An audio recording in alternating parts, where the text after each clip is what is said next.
გრიფით საჯარო. ჩვენ არ ვამჯობინებთ დუმილს, ვსაუბრობთ ყველაფერზე, რაც ჩვენ ცხოვრებაზე გავლენას ახდენს. ჩაერთე, მოიფიქრე, დაინტერესდი, მოგვაწოდე იდეები და თემები. გრიფით საჯარო. ჩვენ ვსაუბრობთ ყველაფერზე.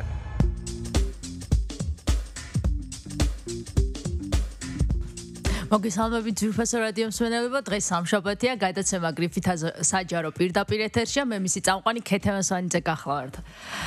დღეს ძალიან საინტერესო თემა შევეხებით, ეს არის ამინისტიის კანონი, რომელიც უნდა მიიღოს პარლამენტმა და ჩვენ დღეს მის პროექტზე ვისაუბრებთ. აღნიშნულ საკითხთან დაკავშირებით მოვიწვიეთ ადვოკატები ბატონი ევგენი ომანაძე და სალომე ბოჭორიშვილი. აი ეს პრობლემა, რაც ბოლო პერიოდში ციხეებში ხდებოდა, რა თქმა უნდა აქტუალურია და ჩვენ ვსაუბრობთ ყველა იმ თემაზე, რომელიც საზოგადოებისთვის ძალიან მნიშვნელოვანია და საზოგადოებას უჩნდება ბევრი კითხვა ამ საკითხებთან დაკავშირებით და სწორედ ეს ამინისტიის შესახებ პროექტი ბევრ კითხვაზე იძლევა პასუხს. დავიწყოთ იქიდან, რომ აი პრეამბულა ამ კანონის გახლავთ ესეთი, რომ ხელისუფლების მიერ ბოლო წლებში სხვადასხვა სფეროში გატარებულმა პოლიტიკამ მნიშვნელოვანი ცვლილებები გამოიწვია პენიტენციალურ სისტემაში. სასჯელ აღსრულების დაწესებულებაში რამდენჯერმე გაიზარდა თავისუფლება აღკვეთილ მოქალაქეთა რიცხოვნობა, რამაც საქართველოს პატიმართა რაოდენობის მხრივ მსოფლიოს ერთ-ერთ ლიდერ სახელმწიფოდ აქცია. ეს ტენდენცია არ შეესაბამება ევროპული ღირებულებებისა და ადამიანის უფლებათა დაცვის ევროპულ სტანდარტებთან დაახლოების მიზნით საქართველოს ნაკის ვალდებულებებს. ევროპული სტანდარტები დადგენილი პატიმრების ოდენობის ნორმებთან დაახლოების მიზნით და იმ ფაქტორის გათვალისწინებით, რომ სახელმწიფო სტრუქტურებს გააჩნიათ კრიმინოგენური ვითარების კონტროლისა და პრევენციისათვის საკმარისი მატერიალური, ტექნიკური და ადამიანური რესურსი, ჰუმანიზმის პრინციპიდან გამომდინარე საქართველოს სახელმწიფო ერთჯერადი, დროებითი და განსაკუთრებული ღონისძიებების სახით საზოგადოებრივი საშიშროების ხარისხის გათვალისწინებით ამ კანონის საფუძველზე სისხლის სამართლებრივი პასუხისმგებლობისა და სასჯელის მოხდისაგან ათავისუფლებს საქართველოს სისხლის სამართლის კოდექსით გათვალისწინებულ დანაშაულებში ბრალდებული და მსჯავრდებული პირების ნაწილს. ანუ ეს არის შესავალი იმ კანონის პროექტისა, რომელიც აუცილებლად უნდა მიიღოს პარლამენტმა და ამ პროექტში მითითებულია, რომ ეს კანონი მიღებული იქნება 2012 წლის 23 ნოემბრიდან. და უნდა შესრულდეს 2 თვის განმავლობაში. აქ ამ კანონში საუბარია იმ დანაშაულებებზე, რომლებზეც ეს კანონი არ გავრცელდება და იმ დანაშაულებებზე, რომლებზეც გავრცელდება. აღნიშნულ საკითხზე ვისაუბრებთ სწორედ დღეს და პირველი კითხვა ალბათ უფრო სწორად ესეთი განზოგადება ეს იქნება, რომ საქართველო არის ერთ-ერთი მოწინავე ქვეყანა, რომელიც პატიმართა რაოდენობით, რიცხოვნობით საკმაოდ პირველ ადგილზე დგას და რამდენად სამართლიანად მიგაჩნიათ და ეს ნამდვილად არ არის საამაყო, მე ესე ვფიქრობ. აი რას ფიქრობთ ბატონო ევგენი ამასთან დაკავშირებით და მე უფრო დეტალურად განვიხილავთ ამ პროექტს. მადლობა ქეთი მოწვევისათვის პირველ რიგში. ძალიან საინტერესო თემაა, რა თქმა უნდა, მტკივნეული თემაა, რაზედაც პარლამენტში შესაბამისი ჯგუფი ადამიანის უფლებათა კომიტეტში და არა მარტო აღნიშნულ კომიტეტში, არამედ როგორც ჩემთვის ცნობილია, არასამთავრობო ორგანიზაციებიც არიან ჩართული და მონაწილეობენ ამ კანონ პროექტის როგორც შემუშავებაში, სვამენ შესაბამის რეკომენდაციებს და საბოლოო ვერსია ალბათ აღნიშნული კანონ პროექტისა ისეთი დაიდება და ისეთი შედეგები მოყვება, რომ ამით არც კრიმინოგენული სიტუაცია გაუარესდება ქვეყანაში, პირველ რიგში აღსრულდება სამართალი და ყველა ის უკანონო მსჯავრდებული, არასწორად გასამართლებული პირები პოვებენ სამართალს, განთავისუფლებიან უკანონო მსჯავრდებისაგან და დაუბრუნდებიან საზოგადოებას, როგორც სხვა დანარჩენი საზოგადოების წევრები და მიიღებენ ქვეყნის განვითარებაში თავის მონაწილეობას. ანუ თქვენ თვლით, რომ ამ კანონის მიღება აუცილებელია იმისათვის, რომ უკანონო მსჯავრდებულები გამოვიდნენ ციხიდან და აღსრულდეს სამართალი. ანუ ეს არის ამ კანონის ძირითადი დანიშნულება, ამ კანონის პროექტის. თვით მე ცოტა განსხვავებულად ჩამოვაყალიბებდი ამასთან დაკავშირებით ჩემ პოზიციას. ამინისტიის შესახებ კანონი თვით ითვალისწინებს გარკვეულ პირთა, მსჯავრდებულ პირთა განთავისუფლებას, ხოლო მე რასაც ვსვამ საკითხს პარალელურად არის ის, რომ უკანონო მსჯავრდებულებს უკვე ამინისტიის მიხედვით, როდესაც თავისუფლდება, იქ არ წარმოიშობა ის რეაბილიტაციის უფლება, ეს არაფერი თქვათ, არავითარი საამინისტიო ისეთ პირებს არაფერი არ ჭირთ, რომლებსაც საერთოდ არ დაუჩაუდენიათ დანაშაული, ანუ გასაგებია, მაგრამ დაგეთანხმებით ბატონო, ანუ თქვენ გინდათ ხაზი გავსვათ იმას, რომ როდესაც ამინისტია ეხება უკანონო მსჯავრდებულს, მას რეაბილიტაციის საშუალება აღარ აქვს. ანუ თქვენ ფიქრობთ, არა, მასე არ ვფიქრობ. ამინისტირებულ მუხლებს, იმ პირებს, რომლებსაც ამინისტია შეეხოთ, გამოსვლის შემდგომაცაც შეუძლიათ მათ დასვან საკითხი და ამტკიცონ, რომ დანაშაულებები არიან და ეს მაშინ, როდესაც კისოსების მიღმა უწევდათ ამის მტკიცება, გარეთ რო გამოვლენ, უფრო მეტი რესურსი ექნებათ ალბათ ურთიერთობების, რომ უფრო ადვილად დაამტკიცონ თავიანთი უდანაშაულობა და მოითხოვონ შემდგომ რეაბილიტაცია, შესაბამისი რეაბილიტაცია. მაგრამ მე მინდა იმას შევეხო, რომ საქართველოს პარლამენტი დღესდღეობით, როგორც ყველასათვის ცნობილია, ინფორმაცია ყოველ პერიოდულად გადმოგცემენ, რომ ამჟამად შემუშავებულია იმ პირთა სია, დადგენილია იმ პირთა სია, რომლებიც ცნობილები შეიძლება იყვნენ პოლიტპატიმრებად და ასე მოხდეს მათი განთავისუფლება. და მინდა რომ იმედი ვიქონიო, რომ არა მარტო პოლიტპატიმართა სიაზე იქნება მუშაობა, არამედ იმ პირთა განთავისუფლებაზე, რომლებიც შეიძლება ამინისტიის კანონი მათ ვერ ეხებათ, მაგრამ არიან უკანონო მსჯავრდებულები და მათაც პოვონ სამართალი, ისეთი მუხლები, როგორც თქვა, ყაჩაღობა არის ჩემს პრაქტიკაში შემთხვევები, როდესაც ადამიანს დააბრალენ ყაჩაღობა. ანუ თქვენ დაგეთანხმებით, ანუ თქვენ ფიქრობთ, რომ ეს ანუ მხოლოდ პოლიტპატიმრებზე არ იყოს, ეს შეეხოს იმ ადამიანებს, რომლებიც არ არიან პოლიტპატიმრები, მაგრამ თქვენ თვლით და ალბათ საზოგადოებას და ის ადამიანებიც თვლიან, რომ არიან უდანაშაულები და ეს უნდა დამტკიცდეს.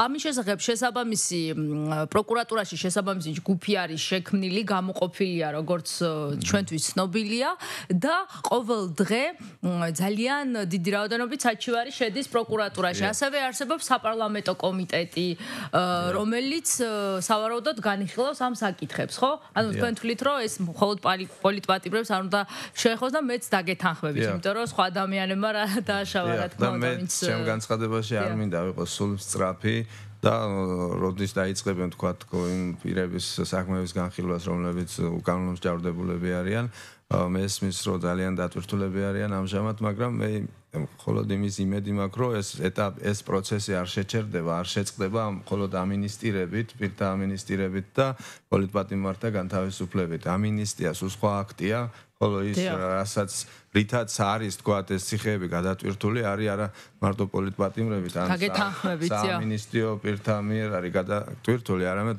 პირველ რიგში იმ პირთა მიერ, რომლებიც უკანონო მსჯავრდებულები არიან არასამართლიანი სასამართლოს და არასამართლიანი საგამოძიებო მართლმსაჯულების ხელში. კარგი, ეხლა მე მინდა შევეხო. ადგილი ქონდა და იმედია, რომ იგივე არ განმეორდება და მე ამის ვჭერა. ну რა თქმა უნდა, ეხა იმედები უნდა გქონდეს და ეს საქმე ესე იოლიც არ არის, ეხა ერთია რომ მიიღებენ ამ კანონს, ანუ შეიძლება ამ კანონის პროექტშიც დამეთანხმებით საომე, შეიძლება ცვლილებები შევიდეს და რადგან ეს პროექტია და იქ სხვადასხვა მოსაზრებები იყოს და იქ პრაქტიკოსი იურისტებიც არიან და რაღაც ნაწილი გადაიხედოს, მაგრამ ის რომ ეხა ის ფაქტია რომ უნდა გადაიხადოს ძალიან ბევრი დანაშაულის საქმე და ბევრი მსჯავრდებული საქმე, რომელიც თვლით ადვოკატები და თვითის პირობითად რომ თქვა დამნაშავების, რომლებიც თვლიან თავს უდანაშაულოდ, ხო ესეა. ნუ ხა ეს ყველას არ შეეხება, რა თქმა უნდა და ეხა ისეც არ გამოვიდეს, რომ ყველა უდანაშაულოა და ყველა უნდა გამოვიდეს ციხიდან. ამაზე არ არის საუბარი. უბრალოდ მე ვფიქრობ, სახელმწიფოსაც ესეთი პოლიტიკა აქვს, რომ მტკიცებულებებით, აი საქმის გადახედვის მასალებით ყველაფერი არის ძალიან კარგად, დეტალურად უნდა იქნეს შესწავლილი. ანუ ამის ნაჩქარევი, ამასთან დაკავშირებით ნაჩქარევი გადაწყვეტილების მიღება არ შეიძლება. იმიტომ რომ ეს ეხება ადამიანების ბედს, ის ადამიანი, რომელიც დამნაშავია, აი სიტყვაზე რომ ვთქვათ, ეხა ხო ეს ზოგადად ის არის გამოვა გარეთ, უკვე საზოგადოებისათვის საშიშია, მაგრამ ის უდანაშაულო ადამიანი თუ დიდხანს დარჩება ციხეში, შეიძლება დამნაშავედ ჩამოყალიბდეს. ეხა ეს ან კარგად მოგვეხსენებათ, რომ ეს ასე იქნება, მაგრამ ჩვენ იმეც გამოვთქვამთ, მეც შემიძლია ჩემი კოლეგების სახელით თქვა, ხო, ესეთი რაღაც, რომ დეტალურად იქნება შესწავლილი ყველა საქმე. მე მინდა ესე რომ იყოს ალბათ, უფრო ჩემი ის არის. გადავიდეთ ახლა საქმესთან დაკავშირებით, ზუსტად პირველი მუხლი ეხება ესე იგი, გათავისუფლდნენ სასჯელისაგან პირობით მსჯავრდებული პირები, სასჯელის ვადისა და დანაშაულის სიმძიმის მიუხედავად, რომლებსაც აღნიშნული სასჯელი შეფარდებული აქვს სასამართლოს მიერ ამინისტიის შესახებ წინამდებარე კანონის მიღების ანუ რას ნიშნავს ახლა ეს მუხლი სალომე როგორ გავიგოთ? მარტივად რო აუხსნათ საზოგადოებას, ქეთი პირველ რიგში მოგესალმებით, ძალიან გამიხარდა რომ ამ თემასთან დაკავშირებით მომიწვიეთ, იმიტომ რომ ძალიან მნიშვნელოვანი თემა არის. ზოგადად ესეთი მასშტაბური ამინისტია საქართველოში დიდი ხანია არ ყოფილა, თვითონ ამინისტიის შესახებ აზრთა სხვადასხვაობა და ჩემს სუბიექტურას ამასთან დაკავშირებით აუცილებლად მოგახსენებთ, მაგრამ თქვენ შეკითხვას პირველ რიგში მოპასუხებ, იმიტომ რომ ძალიან ბევრი ადამიანი ელოდება ამაზე პასუხს. მარტივად რომ თქვა საზოგადოების ენაზე და არა იურისპრუდენციის ენაზე მარტივად გასაგებად ადამიანებს რომლებსაც თუნდაც მკვლელობის გამო თან გაურთქლებულობის დანაშაულის გამო ამ წუთში არიან პირობით მსჯავრში ყველას ეს პირობითი მსჯავრი მარტივია. ანუ ეს არ ეხება მკვლელობას, ხო? ყველას ეხება პირობითი ვისაც აქვს, ანუ ხო შეიძლება ადამიანმა მოკლა, მაგრამ მას პირობითი რაღაც გარკვეული მიუსაჯეს და გარკვეული ნაწილი არ აქვს პირობით მისჯილი, ხო? შეიძლება გარკვეული პერიოდის მერე გამოვიდეს, მაგრამ პირობითი გამოყვეს.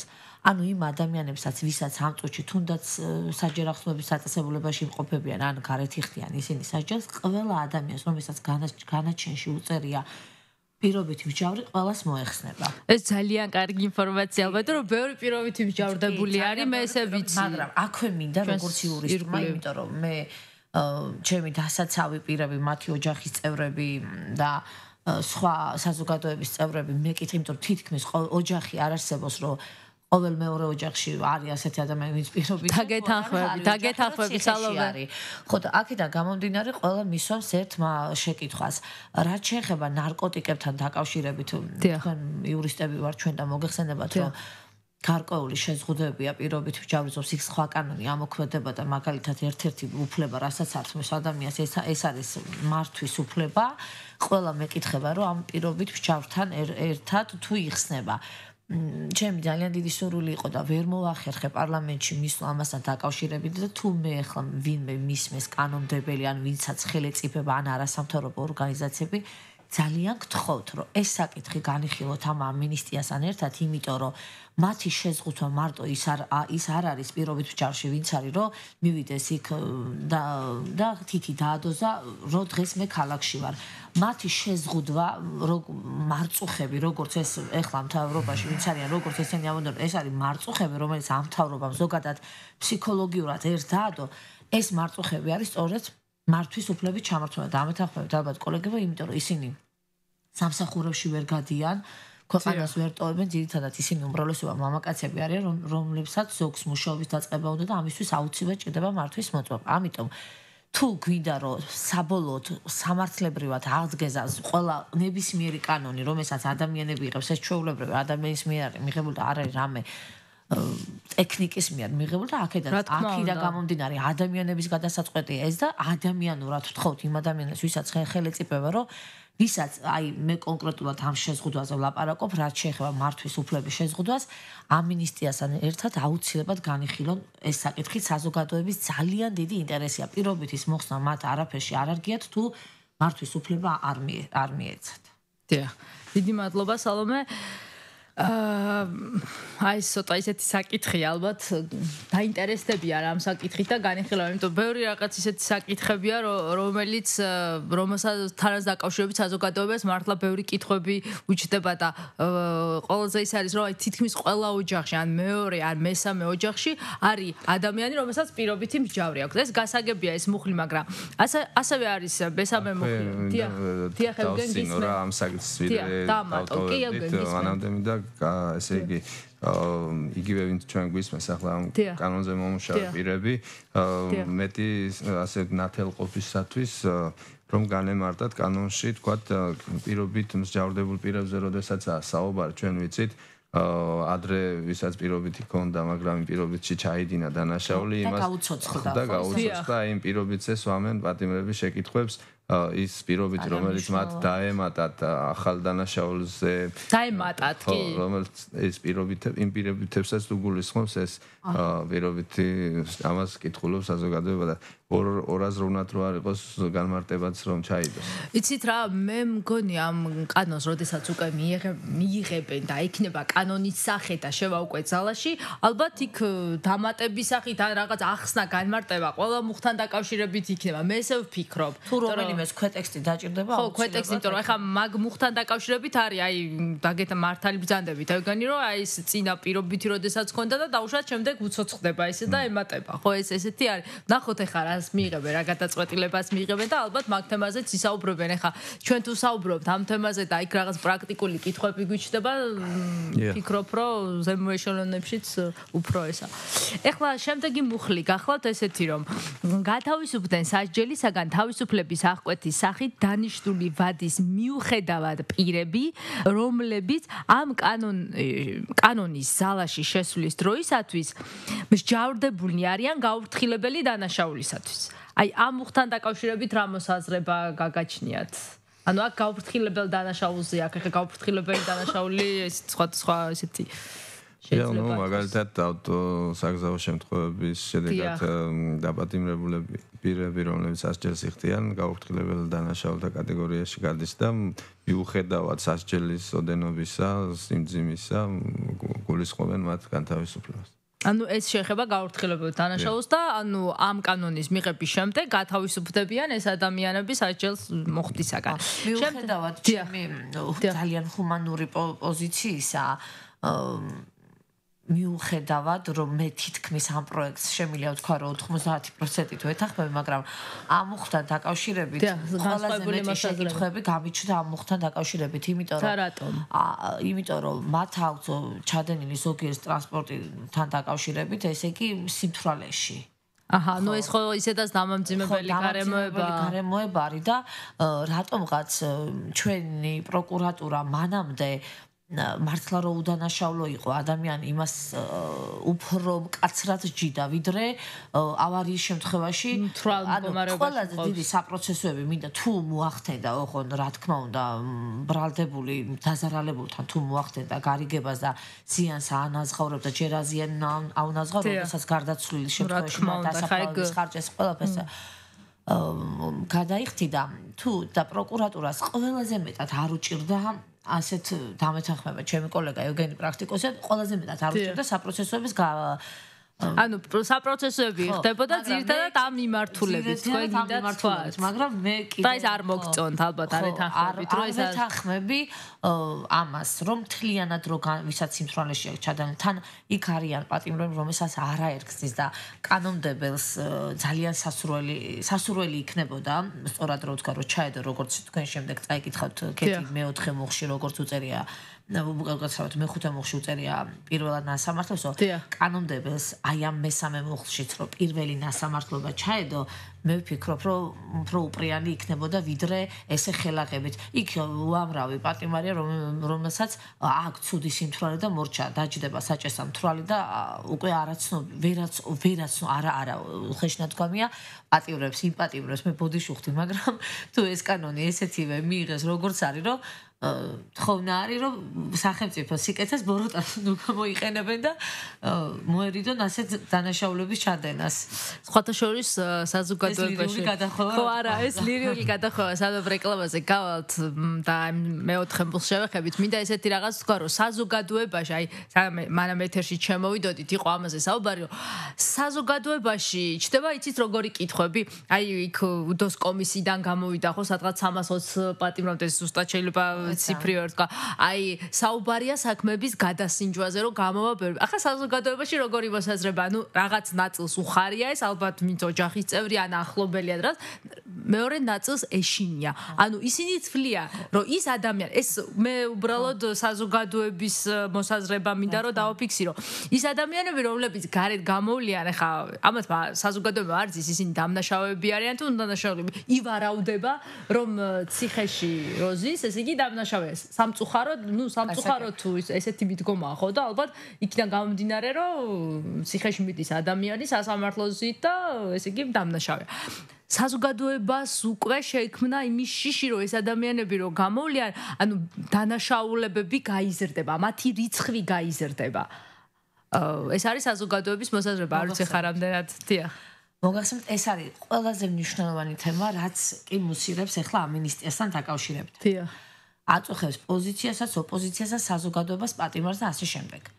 მე როგორც თავს მივცემ უფლებას, რომ ამ საკითხში საზოგადოების გარკვეულ ნაწილთან დაკავშირებით, ვინც იურისტები არიან, ადვოკატები და უშუალოდ არა აქვთ ყოველდღიური შეხება რა თქმა უნდა, ხა. ამასთან დაკავშირებით კომპეტენტებმა არც არადაირი სურვილი არა აქვს საზოგადოებას ვუთხრა ერთი რაღაც, რომ ჩვენ საქართველოს კონსტიტუციაც ძალიან ჰუმანური გვაქვს და მე სისხლის სამართლის კოდექსი მოდის, სადაც სასჯელის მიზნებზე იქ კანონმდებლოს უწერი ასეთი რაღაცა, რომ რესოციალიზაციაზე სასჯელის მიზანი უნდა იყოს არა ფსიქიკურად შეშლა ადამიანების, არა მათი მორალური განადგურება, არამედ უნდა ჩაფიქრდნენ და აფიქრდნენ რა რესოციალიზაცია.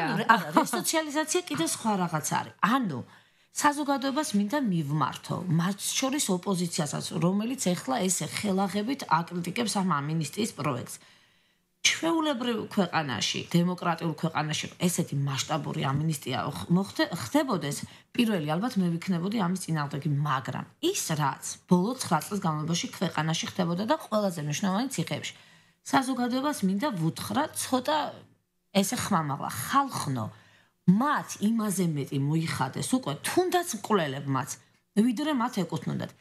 ეხლა მე ხელისუფლებას მიმართავ, რომ ის ადამიანები რომ გამოვლენ, ისინი საშიში კი არ იქნებიან საზოგადოებისთვის როგორც კრიმინალები, საშიში იქნებიან საზოგადოებისთვის როგორც ფსიქიკურად შერყეული ადამიანები. ამასთან დაკავშირებით ძალიან დიდი შრომა მოუწევს სახელმწიფოს, რომ ეს ადამიანები ჯერ პირველ რიგში გამოაჯამრთელოს, ზოგი სულიერად, ზოგი ფიზიკურად და სწორ გზაზე დააყენოს. ასე რომ არავის ამ ქვეყანაზე მორალური უფლება, არავის არ აქვს ნებისმიერი პატიმრის გამოსვლასთან დაკავშირებით.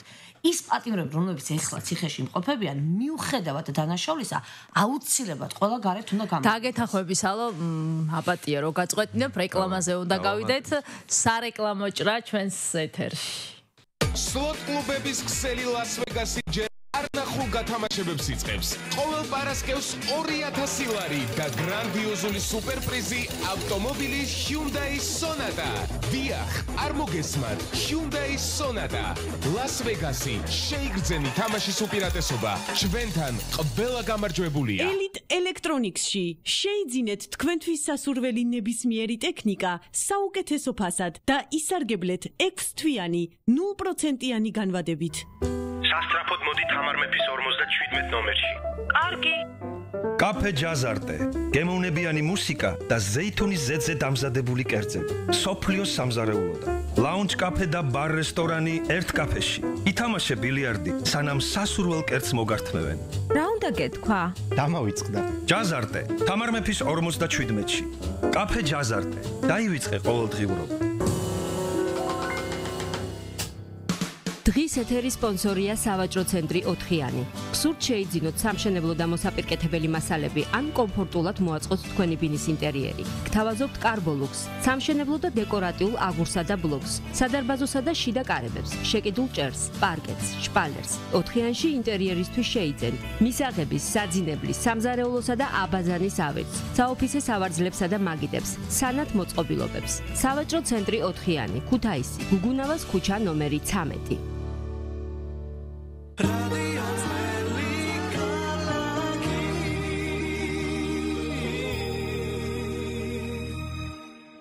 გრიფით საჯარო, ჩვენ არ ვამჯობინებთ დუმილს, ვსაუბრობთ ყველაფერზე, რაც ჩვენ ცხოვრებაზე გავლენას ახდენს. ჩაერთე, მოიფიქრე, დაინტერესდი, მოგვაწოდე იდეები და თემები. გრიფით საჯარო, ჩვენ ვსაუბრობთ ყველაფერზე.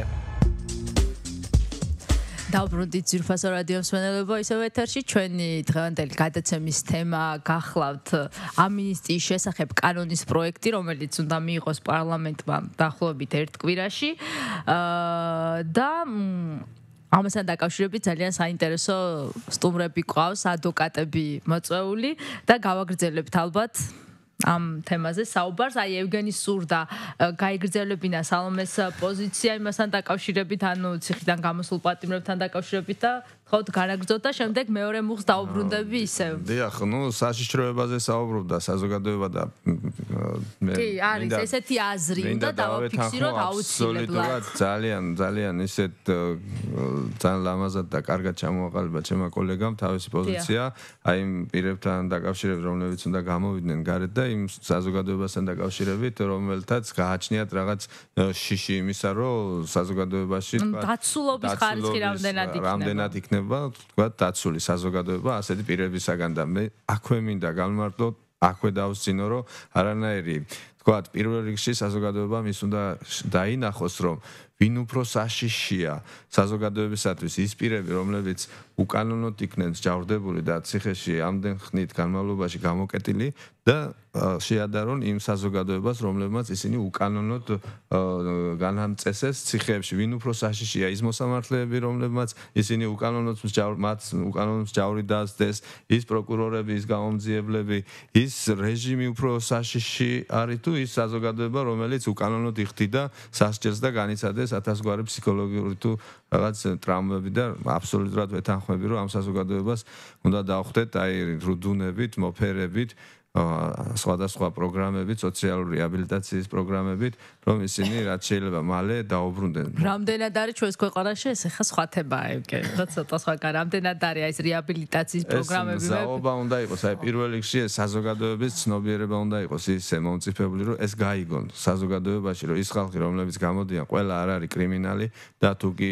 ოდნავ პატარა რაღაც გადაცნობები ქონდათ, უფრო ფსიქიკური ტრამვები განიცადეს მათ ამ პერიოდებში ვიდრე და კიდე ხას გაუსვამდი იმ სიტუაციას, რომ აი აპელირებს საზოგადოების გარკვეული ნაწილი, აი როგორ შემცირდაო, დანაშაულიო, გარეთ მანქანის დაყენება არ გვეშინიაო და აწინახეთ როგორ წავაო სიტუაციაო. დიახ, ეს უფრო რაღაც მუქარის მაგვარია. მე მირჩევნია, ვთქვათ, ის ავტომანქანა იყოს დაზიანებული, ვიდრე ადამიანის სიცოცხლე იყოს გამოკეტილი უდანაშაულო ციხეში. აი დავამატო თუ შეიძლება. ცოტა ისეთი ვერ დაგეთახმები მთლად ევგენ მაგაში, მაგრამ მანქანაც უნდა იყოს დაცული, რადგან ის ჩემი საკუთრება.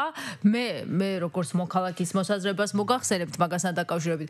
მე ჩემი საკუთრებაც მინდა რომ იყოს დაცული და მინდა იმ ადამიანის უფლებებიც იყოს დაცული, რომელიც ციხეში ზის და სასჯელს იხდის თუნდაც იმ დანაშაულისათვის. იმასაც თავის უფლებები აქვს, იქ პატიმრებს და დაცული უნდა იყოს და მე არ მინდა ისეთი პატიმარი, რომელიც გარეთ გამო და ფსიქიურად იქნება უკვე აშლილი. მე ნამდვილად ამიტომ მე როგორც მოქალაქის პოზიცია გახლავთ ესეთი. ისიც მინდა რომ დაცული იყოს. თუმცა აქ ეხლა თქვენ ევგენ გააკეთეთ შედარება, რომ რომელი უფრო მნიშვნელოვანია, ხო? ანუ ესა და მე ამაში ვერ დაგეთახმებით. ანუ ჩემთვის მე როგორც მოქალაქის ის საკუთრებაც მნიშვნელოვანია და ყველაფერი რაც მე გამაჩნია, იგივე სახლში, იგივე მოძრავინით, რატო უნდა ვიღაცამ ხელყოს, ხო? ყველაფერი უნდა იყოს დაცული. ხო, რა თქმა უნდა, მე ესე ვფიქრობ. მე შედარება მოვიყვანე მხოლოდ იმ კონტექსტში, რომ რა უფრო მნიშვნელოვანია. დავამატებდი, რომ არასამთავრობო ორგანიზაციებს მინდა უთხოვო, ვინც უშუალოდ ჩართული არიან ამ ამინისტიის პროექტთან დაკავშირებით და ზოგადად ეხა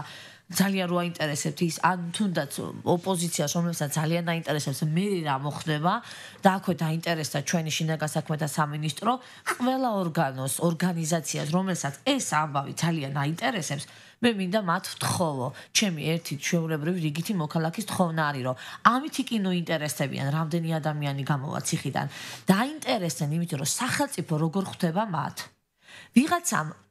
ვიღაცამ რაღაცა დოზით მინიმუმ პასუხი თუ უნდა აგოს, ის ვიღაცები მაინც ჩავრთოთ იმისთვის, რომ არასამთავრობო ორგანიზაციებს მით უმეტეს ხელმწიფება, რომ რა უამრავი პროექტები შეიძლება ეხა წამოვიდეს და დონორმა სახელმწიფოებმა დააფინანსონ ისინი, რომ ამ ადამიანებს სჭირდება ძალიან დიდი დახმარება. მე მგონი, კარგი პროექტი მივაწოდე, კარგი აზრი მივაწოდე, მაგრამ ისინი ამითი დაკავდნენ, ბევრად მე სარგებელს მოუტანენ საზოგადოებას, ვიდრე იმითი დაკავდნენ, ხვალ ისინი რო გამონ რა დანაშაულს ჩაიდენენ. იმედი არის, რომ დანაშაულისთვის ჯერ ნამდვილად არ ეცლებათ, იმიტომ რომ მათ რესოციალიზაცია და მკურნალობა მჭირდება. აი სალომე, მე იცით რა საზოგადოება რა გაიგოს, რომ ანუ თქვენ, როდესაც აი ადვოკატები ბრძანდებით, მე პირადად ადვოკატი გახლავართ, აი თქვენ იმიტომ საუბრობთ ამ თემაზე, ესე ანუ შეგიძლიათ ესე დააფიქსიროთ პოზიცია და ილაპარაკოთ მათ ფსიქიკურ მდგომარეობაზე, რომ ისინი ძალიან ცუდ დღეშია, იმიტომ რომ ხართ ადვოკატები და თქვენ შედიხართ თითქმის ყოველ კვირას და ნახულობთ ამ პატიმრებს და ამ წლების განმავლობაში თქვენმა პრაქტიკულმა, ანუ ის რაც გაქვთ პრაქტიკული გამოცდილება, ამ გამოცდილებამ მოიტანა ესეთი ალბათ დასკვნა, რომ ეს განაცხადი გააკეთოთ. ახლა საზოგადოებისთვის მთლად მისაღები შეიძლება არ იყოს თქვენი ამასთან დაკავშირებით პოზიცია, მაგრამ დაგეთანხმებით, რომ ის ადამიანები, რა თქმა უნდა სხვანაირად გადამზადდნენ, რომ საზოგადოებაში რაღაც ისევ დაგვიბრუნდნენ. ნუ ეს ცოტა სხვა თემაა და ჩვენ მე არ მინდა რომ ავწდეთ ახლა ჩვენი ძირითადი გადაცემის თემას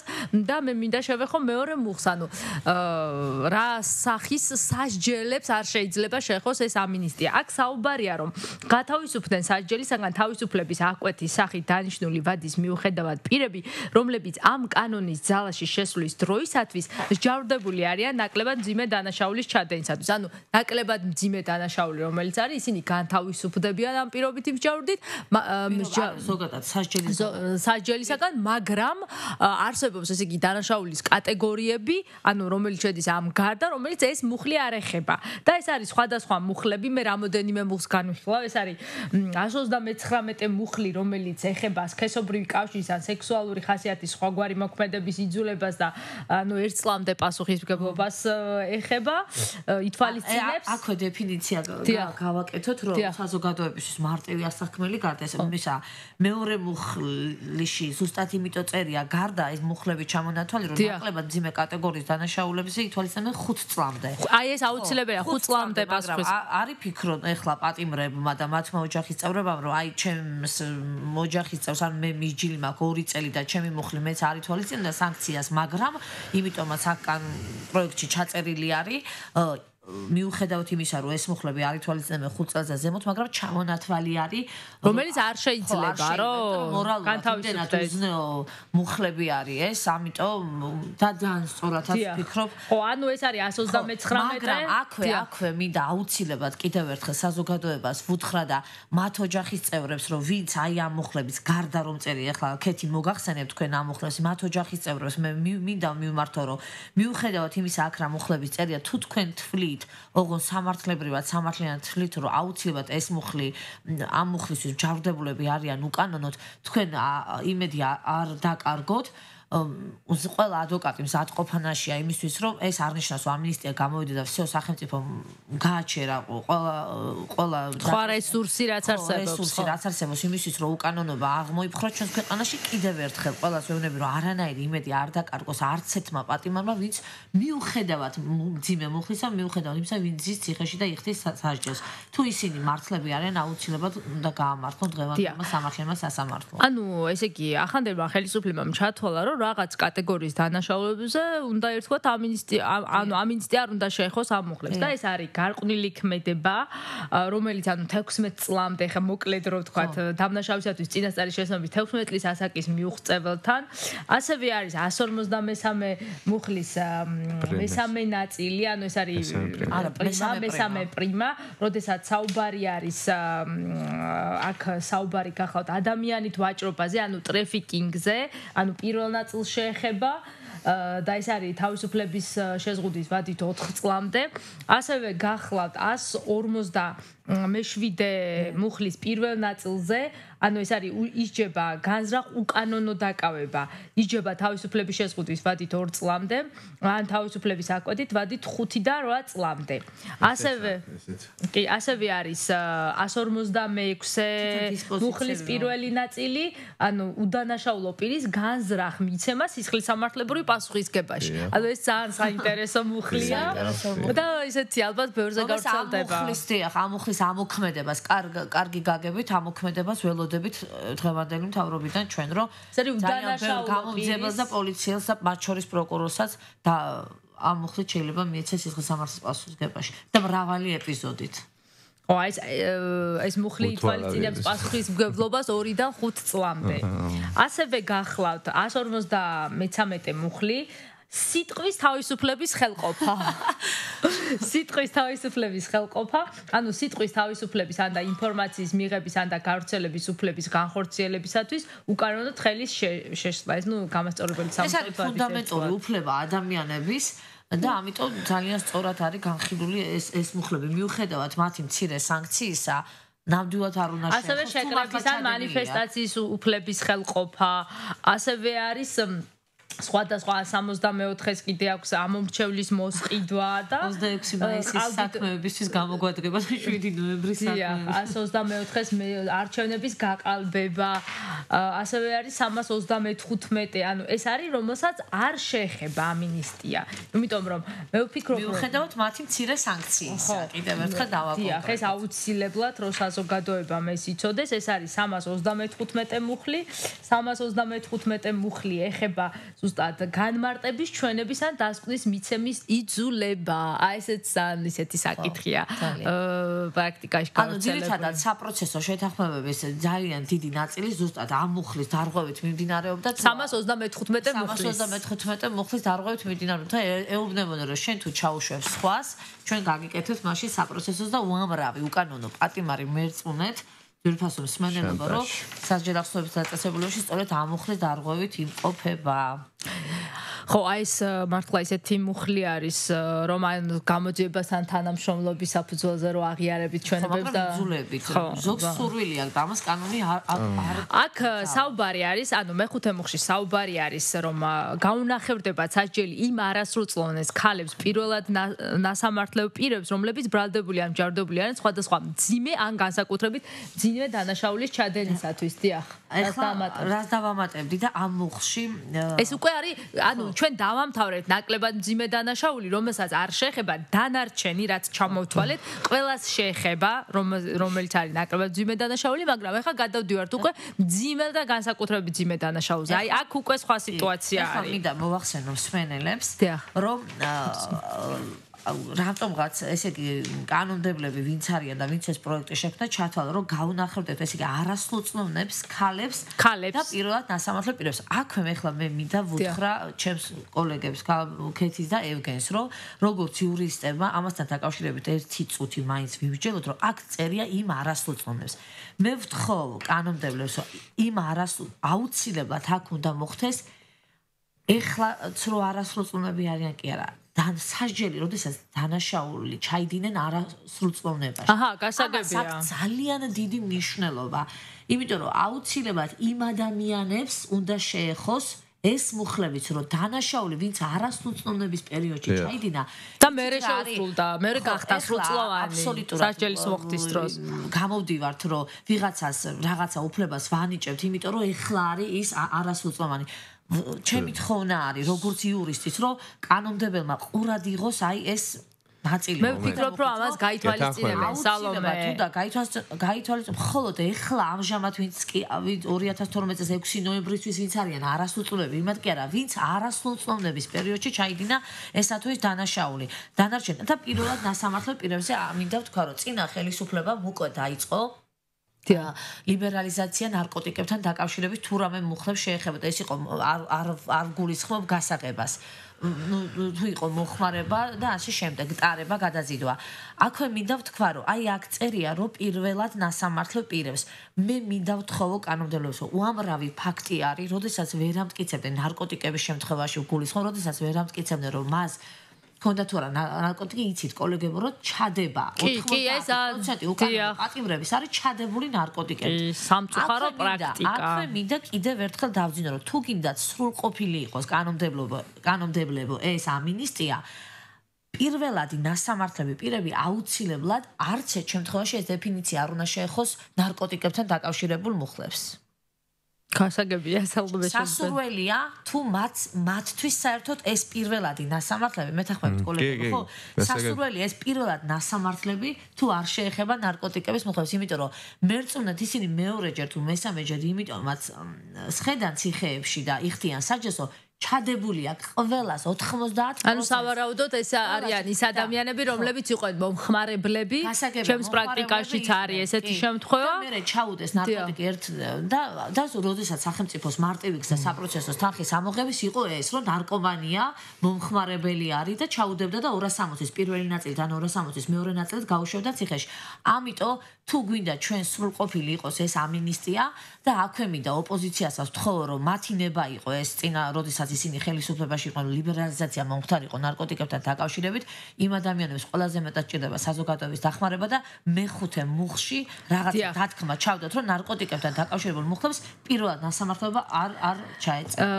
მე სალომე მინდა გავავრცელო ეხა ეს დამთავრდება ჩვენი გადაცემა მოვასწრო ამის წაკითხვა ამ რამოდენიმე მუხლის და საზოგადოებამ რო იცოდეს ამასთან დაკავშირებით ინფორმაცია. მეექვსე მუხლი არის ესეთი. იმის გათვალისწინებით რომ საქართველოს ძალიან მნიშვნელოვანია სხვათა შორის სასჯელახსრულების სისტემაში ბოლო წლებში დამკვიდრებულმა არაადამიანურმა და ღირსების შემლახავმა მოპყრობამ სერიოზული ზიანი მიაყენა პატიმართა სიცოცხლესა და ჯანმრთელობას 2012 წლის 6 ნოემბრამდე მძიმე ან განსაკუთრებით მძიმე დანაშაულისათვის მსჯავრდებულ პირს მოსახდელი, ანუ დარჩენილი სასჯელის ვადა შეუმცირდეს 1/3-ით. ანუ ესე იგი ვინ ძის მძიმე ან განსაკუთრებით მძიმე დანაშაულიზე და იხდის სასჯელს, ანუ 1/3-ით უმცირდება. ეს არის ძალიან სერიოზული მუხლი, მე ვფიქრობ, იმიტომ რომ ესეთი ადამიანი ბევრია და მოსახდელი არ გამოვა ეს ბევრი თვეები. ნახე, მოსახდელი რაცა კიდე იმ მოსახდელის 1/3 ესე იგი ზოგს შეიძლება 1 თვე შეეხო, ზოგს 2 თვე შეეხო, ზოგს 3 თვე. ანუ ფიქრობ რომ ამ მუხლის მე ვფიქრობ რომ კარგია რა თქმა უნდა ეს, მაგრამ მე რწმუნდეთ რომ მაქსიმუმ 1-2 მუხლი 1-2 თვე თუ შეეხება. ასევე არის აუცილებელი და მნიშვნელოვანი რომ ვთქვათ მე-7 მუხლი, რომელიც აი ყვადაღებულ სასჯელების შეკრებითობას ეხება და ეს გახლავთ რომ პატიმრებს რომელსაც დანაშაულთა ერთობლიობის შემთხვევაში საქართველოს სისხლის სამართლის კოდექსის 59 მუხლის თანახმად სასჯელი დაენიშნათ თითოეული დანაშაულისათვის და საბოლოო სასჯელის დანიშვნისას მოხდა მათი შეკრება. და ესეთი ძალიან ბევრია მოგეხსენებათ.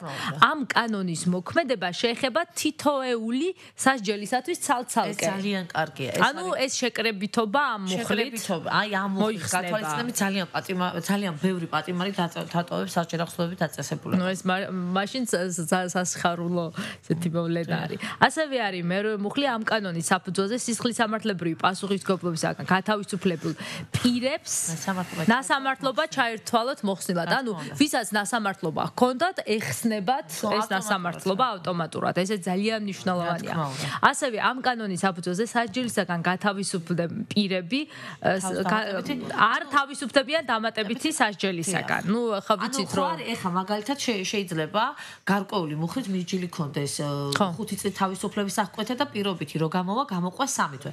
ანუ ამ კანონით ჩვენ გვეუბნება კანონმდებელი რომ 5 თუ მუხლი მთლიანად შეეხო ამინისტირებული მუხლი ხო გამოვა, მაგრამ მას ხო გამოყვება პირობითი 3 წელიწადი განაჩენი წერია რომ პირობითი და ავტომატურად ანუ მთლიანად თავისუფლდება როგორც პირობითი თუ ოღონდ მას ის მუხლი შეეხო რომელიც ამინისტირებული იქნება შესაბამისად დამატებითი სასჯელიც მოიხსნება და ძირითადი სასჯელიც მოიხსნება. და ბოლო მუხლი გახლავთ ამ კანონით გათვალისწინებული ამინისტია არ ვრცელდება გადახდილ ჯარიმებზე, ესეც ძალიან მნიშვნელოვანია, რომლებიც შეფარდებულია როგორც ძირითადი სასჯელი. ანუ თუ ძირითადი სასჯელი ესე არის ჯარიმა შეფარდებული, მაშინ არ ვრცელდება ეს ამინისტია და ეს კანონი წესით უნდა ამოქმედეს უკვე 2012 წლის 23 ნოემბრიდან და შესრულდეს აქაც ესეც მნიშვნელოვანი 2 თვის განმავლობაში. ანუ მე ხა შევაცადე რომ ძირითადად ეს კანონი წამეკითხა, იქ ბევრი მუხლები არის, რომლის საკითხაც ამ ეთერით ვერ მოვასწარით, მაგრამ ეხა მოდი გავაკეთოთ შეფასება, ევგენ თქვენას ფიქრობთ ამ ამინისტია რა შედეგს მოელით, შემდეგ სალომე და თავმშვიდობებით სავარაუდოდ ჩვენს მაყურებლებს. მოკლედ რომ გავაკეთოთ რეზიუმე ან შეფასება. მოკლედ აღნიშნულა აქც ამინისტიის შესახებ დადებითად ვაფასებ. რომელიმე მუხლთან დაკავშირებით ხო არა გქონდა? აი სალომეს ჰქონდა მაგალითად პრეტენზია ნუ რამოდენიმე მუხლთან დაკავშირებით. აქ ახლა ამინისტიის შესახებ კანონი ვერ ამოწურავდა ყველა იმ პრობლემას, რაც საზოგადოებაში დაგროვდა. თქვა 59 მუხლზე არის აქ საუბარი, შეკრებითობაზეა საუბარი და აქვე მინდა ხაზი გაუსვა, რომ როდესაც აღნიშნულ მუხლში 2006 წელს განხორციელდა ცვლილება, ამ ცვლილებამ გაამკაცრა მდგომარეობა, რა მანამდე შთანთქმის პრინციპი იყო კაცრი სასჯელი უფრო სუბუქ სასჯელს შთანთქავდა და ისე გამოდიოდა სასჯელის, თუმცა იყო იმის საშუალებაც, რომ მაშინაც შეეკრიბათ, მაგრამ პრაქტიკულად ხდებოდა ისე, რომ შთანთქმის პრინციპი არსებობდა. პრაქტიკაში იყო ასე, რომ შთანთქავდა მკაცრი უფრო სუბუქ სასჯელს და აქ ხაზი მინდა გაუსვა ერთ გარემოებას, რომ არის პირები, რომლებიც სასჯელს იხდიან 2006 წლამდე განხორციელებული ცვლილებებამდე და პრაქტიკაში კოლეგები ახლა ვინც გვისმენენ როგორც კანონმდებლები ასევე პრაქტიკოსი იურისტები მოსამართლეები იქნება ეს თუ ადვოკატები თუ პროკურორები ყველამ კარგად იცის თუ რა ხდება დღეის მდგომარეობით მესამე მუხლთან დაკავშირებით როგორც სისხლისამართლის საპროცესო კოდექსში ისე მატერიალურ კოდექსში არანაირად არ ხდება ამ ცვლილებებთან მიმართებაში კანონის უკუძალის გამოყენება ადამიანმა რომელმაც ჩაიდინა დანაშაული ამ ცვლილებამდე უფლება ჰქონდა ესარგებლა ძველი მდგომარეობით, ძველი განმარტებებით, ძველი რედაქციებით, რათა მათი სასჯელი არ ყოფილიყო ისეთი მკაცრი, როგორიც დადგა ეს 2006 წლის ცვლილებების შემდგომ. სამწუხაროდ დოქტრინა, რაც განვითარდა და დამკვიდრდა საზოგადოებაში, მართლმსაჯულებაში, ასე განმარტავდა, რომ სისხლისამართლის თქვა 59 მუხლში განხორციელებული ცვლილება არ არის ეს ისეთი ცვლილება, რომელმაც თქვა დანაშაულის დეკრიმინალიზაცია ან დეპენალიზაცია გამოიწვია, ეს მხოლოდ წესიაო და ამ მუხლს 59 მუხლს კანონად არ აღიქვამენ რა. ასე გამოდის თუ კი გასაგებია. იმედია გათვალისწინებული იქნება თქვენი პოზიცია. გენ სალომე რას დამატებთ თქვენ? დაუგმო კატეგორიულად დაუგმო, რაც არ უნდა პროფესორი წერდეს და რაც არ უნდა პალატის თავმჯდომარე ქადაგებდეს ასეთ პოზიციას, რომ ეს მხოლოდ წესია, თქვა შთანთქმის ან შეკრების წესი, ეს არის კანონი, როგორც ასეთი და რომელსაც იმპერატიული ძალა, იმპერატიული მოთხოვნაა, რომლის მიმართაც მესამე მუხლი აუცილებლად უნდა იქნეს ამოქმედებული და თუ კი პატიმრის მდგომარეობა უარესდება ეს ნორმა არ უნდა ყოფილიყო გამოყენებული. დაგეთანხმებია, გან დიდი მადლობა.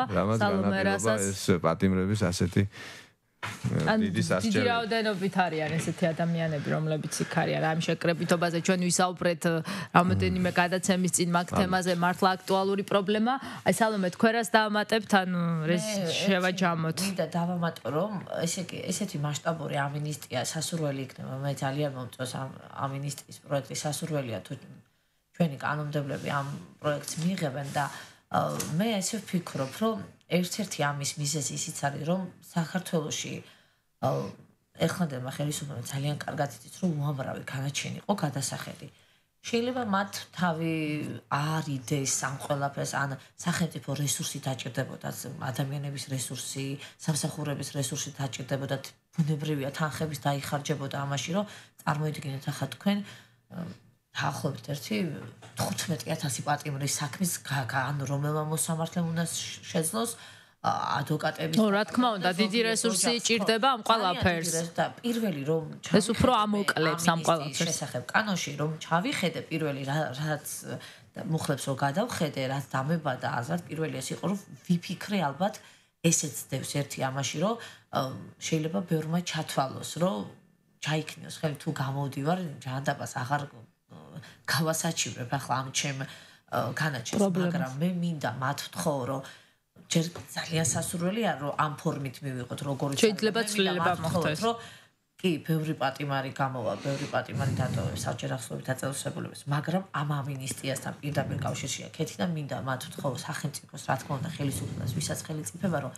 არც ერთ შემთხვევაში თავი არ არიდოს აწი თუ რომელიმე მათი ადვოკატი ან ოჯახის წევრი მოითხოვს მათ რეაბილიტაციაზე საბოლოოდ გამართებას მიუხედავად იმისა, აი ეს საკითხი ხაზი რო გავუსვით ჩვენ. იმიტომ რომ აქ არის დარჩება კიდე ციხეში უამრავი პატიმარი რომლის განაჩენიც აუცილებლად უნდა გადაიხედოს.